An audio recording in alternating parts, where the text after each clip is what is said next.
Halo kawan-kawan, selamat datang di Saras 001 Channel. Kali ini kita akan membahas soal-soal tentang penyuluh kesehatan masyarakat. Nomor 1. Suatu angka yang diberikan berdasarkan penilaian atas prestasi yang telah dicapai oleh seorang penyuluh kesehatan masyarakat dalam mengerjakan butir kegiatan merupakan definisi dari A. Angka proporsi, B. Angka nominal, C. Angka ordinal, D.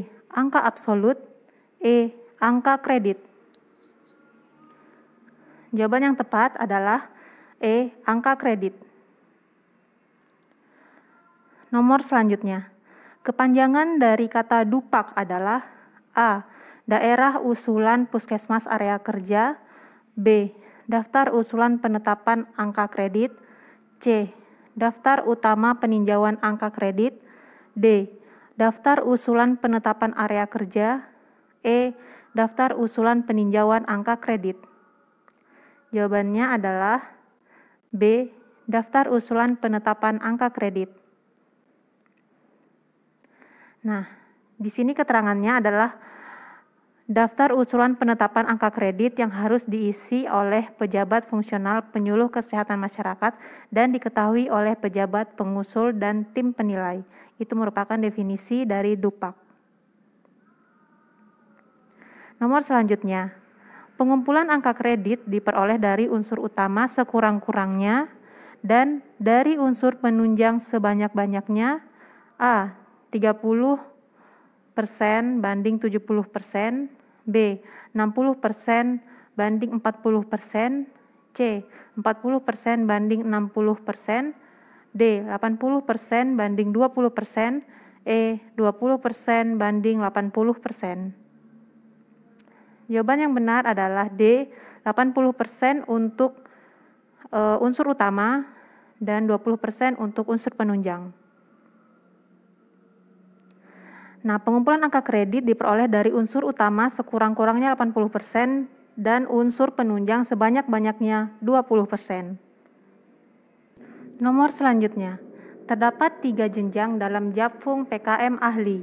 Penata golongan 3C, penata tingkat 1 golongan 3D, termasuk ke dalam jenjang A. PKM pertama, B. PKM penyelia, C.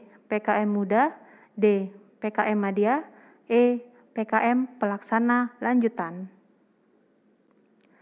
Jawaban yang tepat adalah C. PKM muda.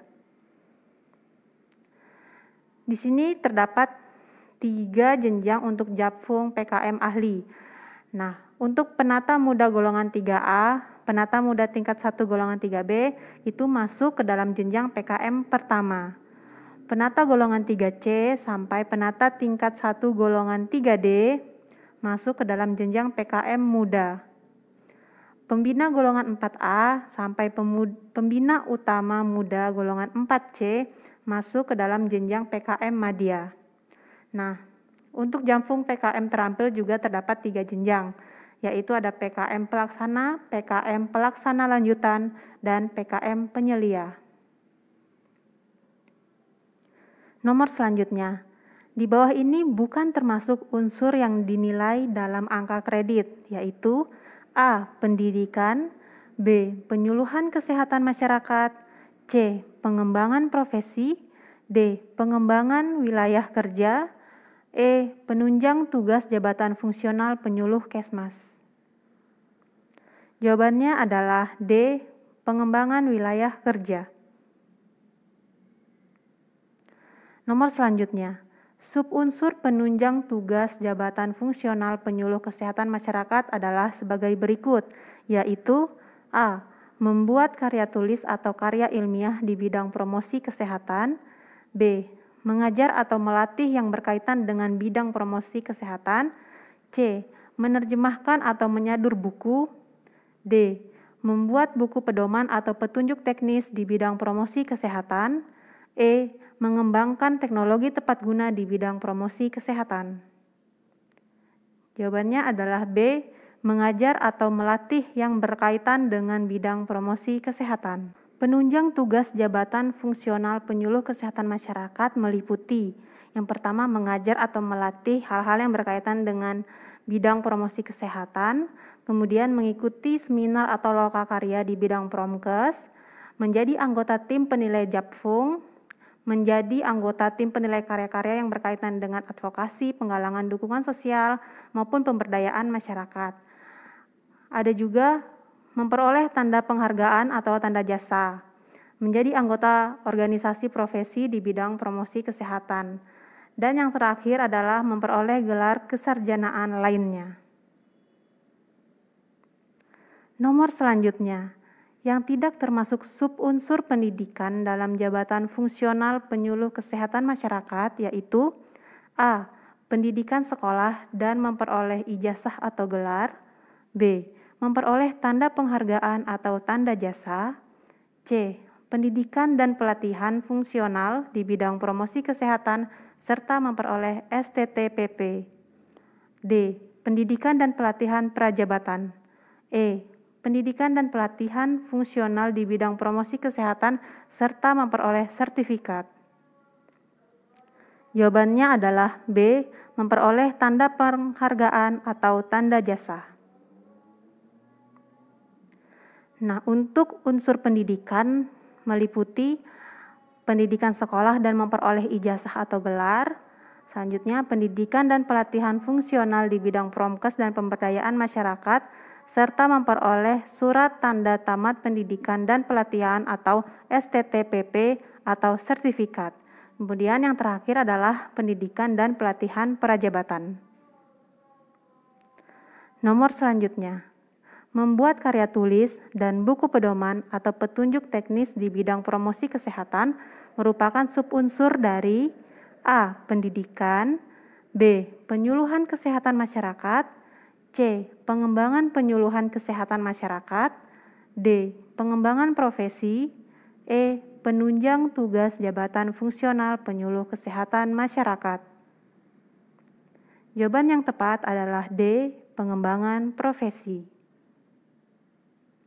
Nah, untuk pengembangan profesi itu meliputi yang pertama, membuat karya tulis atau karya ilmiah tentunya di bidang promosi kesehatan dan pemberdayaan masyarakat.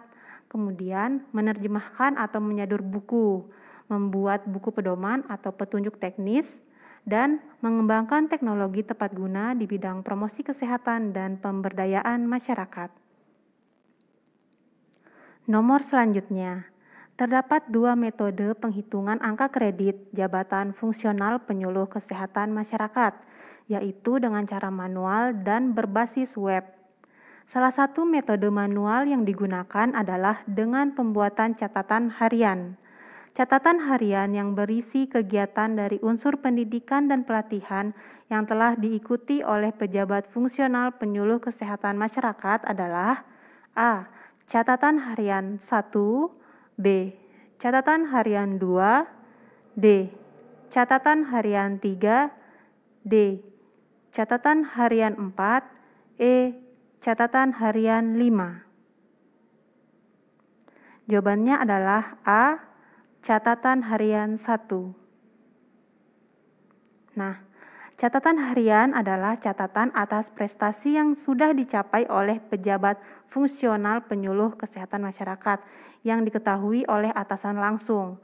Nah, formulir catatan harian terbagi 5, yaitu catatan harian pertama yang berisikan kegiatan dari unsur pendidikan dan pelatihan, kemudian catatan harian kedua merupakan catatan yang berisi kegiatan dari unsur penyuluhan Kesmas, catatan harian ketiga yang berisi kegiatan dari unsur pengembangan Kesmas, catatan harian keempat yang catatannya itu berisi kegiatan dari unsur pengembangan profesi, dan yang terakhir adalah catatan harian 5 yang berisikan kegiatan dari unsur penunjang kegiatan penyuluhan Kesmas. Selanjutnya, tim penilai Japfung PKM Pusat Promosi Kesehatan bagi Kepala Pusat yang membidangi promosi kesehatan dan pemberdayaan masyarakat disebut A. Tim penilai pusat, B. Tim penilai pusat promosi kesehatan, C. Tim penilai instansi pusat selain Kementerian Kesehatan, D. Tim penilai provinsi, E. Tim penilai rumah sakit umum atau khusus pusat dan daerah. Jawabannya adalah B, tim penilai pusat promosi kesehatan. Berikut pembahasannya. That's all kawan-kawan. Demikian 10 soal yang sudah kita bahas bersama. Terima kasih sudah menonton sampai habis. Tunggu soal-soal berikutnya ya. Terima kasih.